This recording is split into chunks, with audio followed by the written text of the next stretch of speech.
avec ceux qui, depuis 30 ans, parfois ensemble, parfois séparément, ont précipité Beaucaire dans la situation actuelle. Pendant toutes ces années, les plus affairistes ont eu les mains libres pour récupérer les parts du gâteau communal. C'est ainsi qu'ils concevaient la gestion d'une mairie. Pour cela, l'intérêt particulier passait avant l'intérêt collectif et les petits arrangements entre amis tenaient lieu d'objectifs politiques.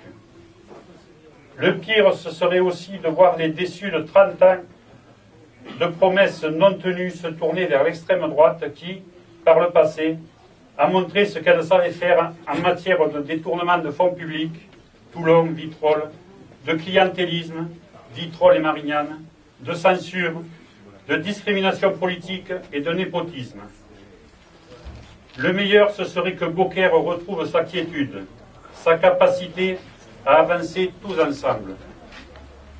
Certains d'entre nous se souviennent de ce temps, que les moins de 30 ans ne peuvent pas connaître, de notre ville, où notre ville se développait dans l'intérêt de tous. Je citerai la création de la zone industrielle et portuaire, la construction de 3000 logements à Puech-Cabrier, la Moulinelle et la Croix-du-Sud, avec les équipements publics indispensables, comme les écoles, une halte garderie, une salle polyvalente, des terrains de sport, gymnase, piscine, et bien d'autres réalisations encore. Presque tout était à faire, et beaucoup a été fait à cette époque. Ces réalisations ont favorisé l'intégration des nouveaux arrivants à Beaucaire. Ceux qui n'en sont pas convaincus peuvent se rendre au monument aux morts. Ils s'apercevront que les 225 Beaucairois morts pour la France lors du premier conflit mondial avaient des noms de famille bien français. Ils pourront comparer cette liste avec les noms figurant sur l'annuaire téléphonique actuel et ainsi mesurer à quel point Beaucaire a su être, pendant des décennies, un formidable creuset d'intégration pour les étrangers fuyant la misère et le fascisme.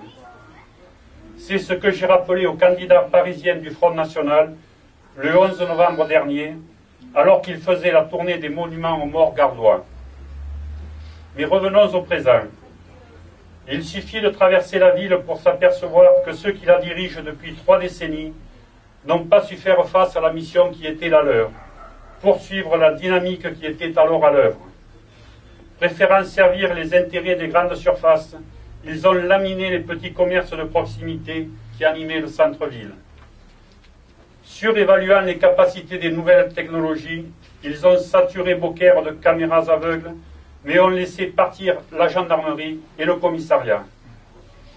Délaissant le centre-ville, ils ont grassement servi les intérêts des promoteurs immobiliers en leur livrant 75 hectares de terrains constructibles, multipliant par 2,5 la surface urbanisée en seulement 20 ans, pour un accroissement très limité de la population. Ce gaspillage a d'ailleurs été souligné par M. le Préfet dans ses observations sur le PLU. Ils ont sacrifié la colline des Conelles en la livrant à un promoteur immobilier, la Statine, qui a construit ce lotissement minéral et si peu convivial, dont beaucoup, y compris Mme Arez, s'accordent à dire aujourd'hui que c'est l'exemple à ne plus réitérer. Pourtant, tout comme M. André, celle-ci a approuvé ce projet lorsqu'elle était élue de la majorité. Ce même promoteur immobilier est, quant à lui, prêt à récidiver à la tapis, au-dessus de la caserne des pompiers, si par hasard l'équipe actuelle était reconduite.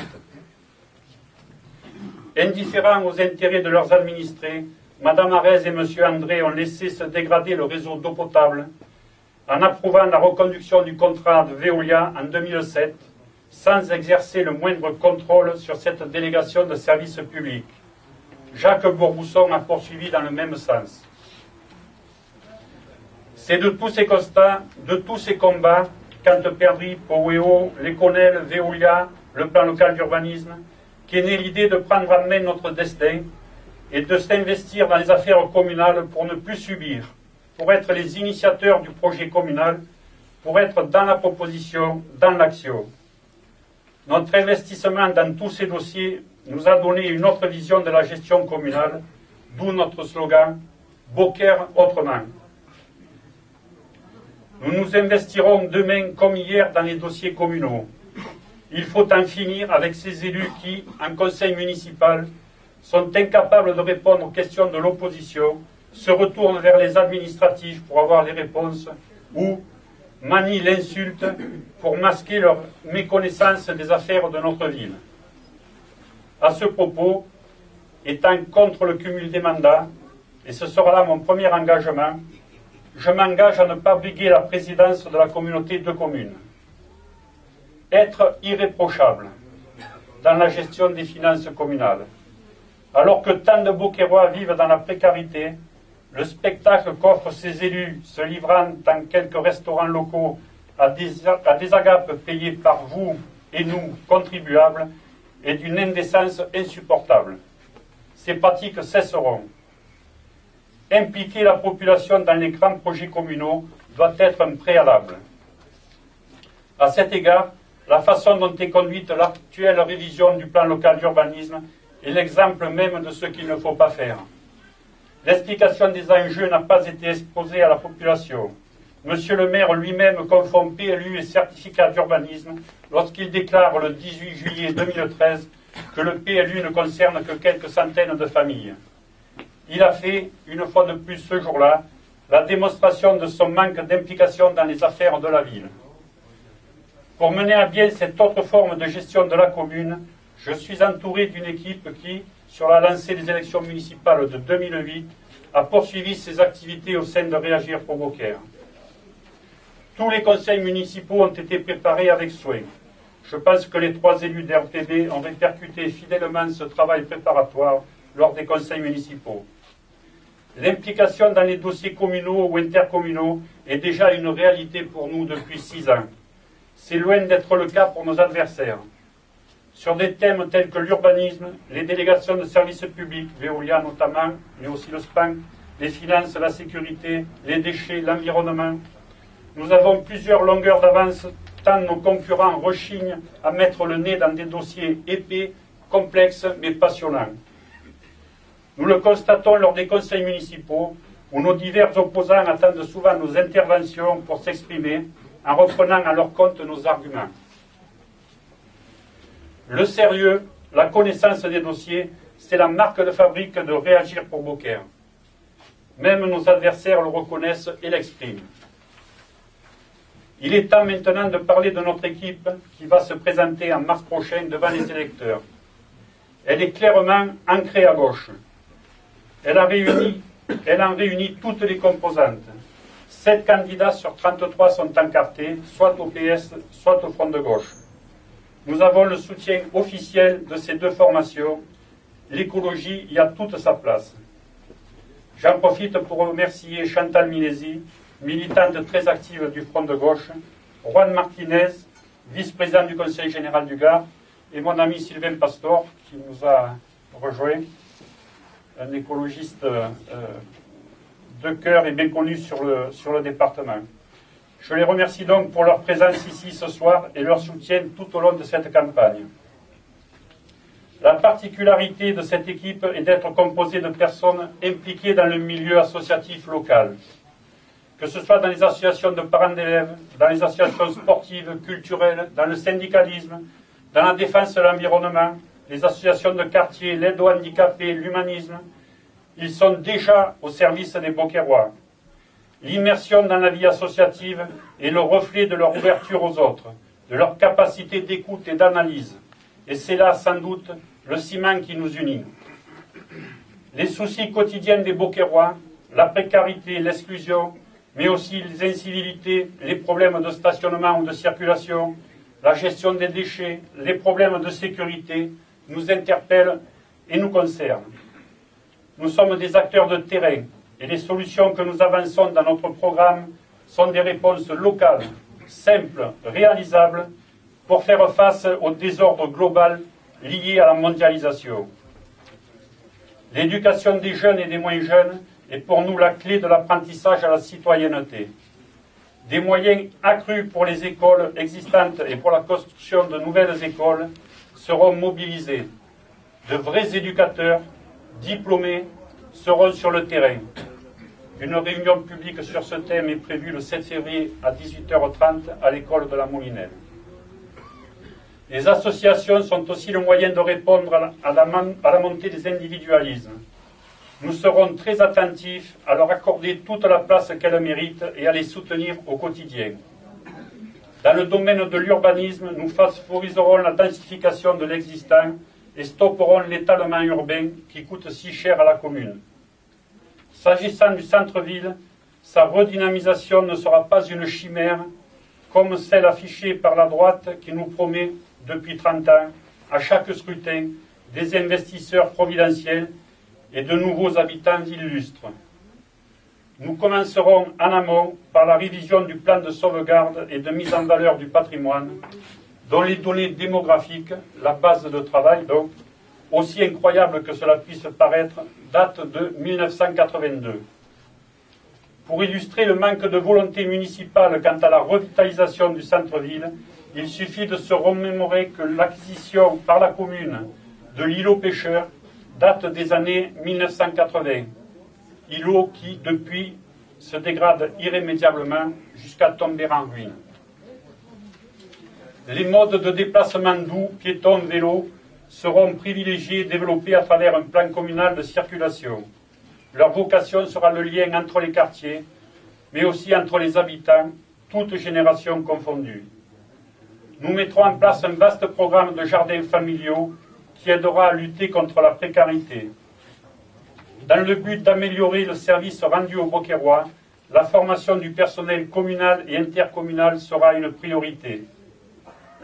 Le retour de nombreuses délégations de services publics dans le giron de la commune ou de l'intercommunalité permettra de diminuer les coûts de fonctionnement que les multiples embauches de ces dernières années ont fait exploser.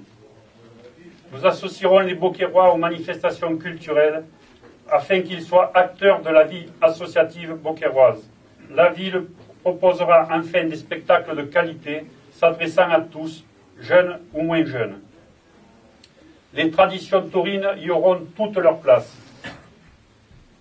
Dans le domaine de l'économie et de l'emploi, nous mobiliserons tous les acteurs économiques et politiques, départementaux, régionaux, voire européens, ainsi que des organismes comme par exemple la CNR, Compagnie nationale du Rhône, et les fonds dont ils disposent. Avec eux, nous travaillerons au développement de l'activité touristique, grande génératrice d'emplois. Ce sera un axe de travail prioritaire pour redynamiser l'économie locale.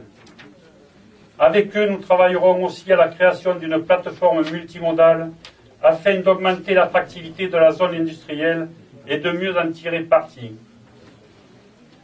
Pour illustrer l'inefficacité de ceux qui gèrent la ville depuis 30 ans, je rappelle que ce projet de plateforme multimodale était déjà dans les cartons de la municipalité Boyer avant 1983. Il y est resté. Pour ce qui est de la sécurité, nous le travail de proximité et la formation des intervenants. Nous stopperons le développement inadapté et démesuré de la vidéosurveillance. Nous développerons notre programme dans le domaine de la sécurité lors d'une réunion publique ici même le 25 février. Ce dossier mérite en effet que l'on y consacre une réunion spécifique. Nous pouvons déjà vous dire que ce sera une réforme en profondeur, à coût constant, d'un système qui depuis 30 ans a montré son inefficacité. Pas un verre d'eau, là.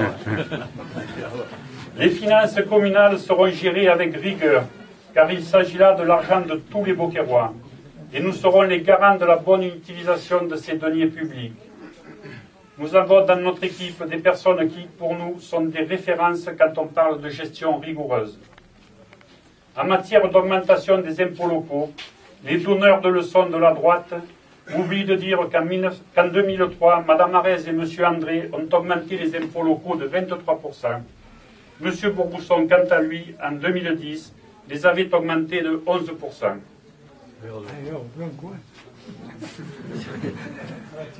Allez, courage.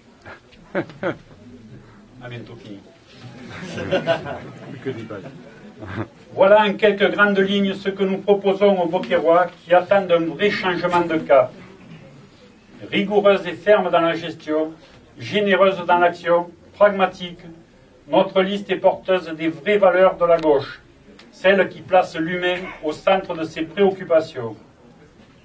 Nous voulons élargir le débat lors de ces élections en prenant en compte toutes les problématiques et pas seulement l'amalgame insécurité, laïcité, immigration, ce dangereux cocktail qui risque d'exploser dans les mains de ceux qui l'utilisent sans discernement. Sur ces panneaux derrière vous, vous pourrez voir que les André, Sellier, Arez, Bourbousson et le FN ont toujours su s'accorder sur le thème de l'insécurité. Cela leur a permis de se maintenir au pouvoir, mais pas de résoudre les problématiques spécifiques à Beaucaire. Alors, pour sanctionner la gestion catastrophique du maire sortant et ne pas avoir, au soir du premier tour, à voter pour des candidats qui ont, par le passé, été alliés au Front National, la seule alternative, c'est le vote pour réagir pour Beaucaire en 2014, dès le premier tour. J'insiste, dès le premier tour. Vous avez pu l'entendre, contrairement à celle de nos adversaires, nos propositions ne sont pas une énumération de slogans élaborés par des professionnels de la communication. Nous les avons illustrés avec des exemples concrets pour étayer nos arguments. Elles sont le résultat de 6 ans d'un travail assidu. Pour conclure, il me reste à vous dire, mobilisons-nous jusqu'au 23 mars, jour du premier tour des élections municipales, pour en finir avec cette gestion hasardeuse de Beaucaire, notre ville, et pour franchir ensemble les quelques mètres qui nous séparent de la mairie. 30 ans, ça suffit. Je vous remercie de m'avoir écouté et vous invite à partager le verre de l'amitié.